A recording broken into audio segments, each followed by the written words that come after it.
Syukur alhamdulillah pada hari ini manajemen klub Srija FC Bapak Haji Hendri Zainuddin telah mengumumkan manajer baru untuk Srija FC mengikuti kompetisi Liga 2 tahun 2021. Manajer baru tersebut adalah Pak Muhammad Fadli yang merupakan wakil wali kota Pagar Alam. Manajer baru ini adalah merupakan manajer yang ke-9 yang pernah ada sejak keberadaan Srija FC di bumi Sriwijaya.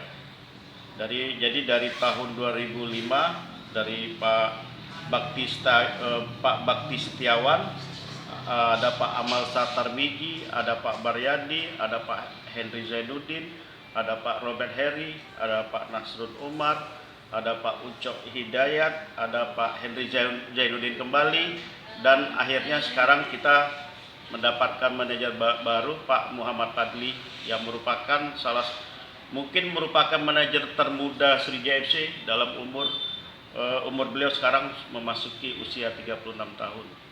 Jadi harapan kita mudah-mudahan dengan manajer baru ini Srija FC pada tahun 2021 insya Allah akan naik promosi ke Liga 1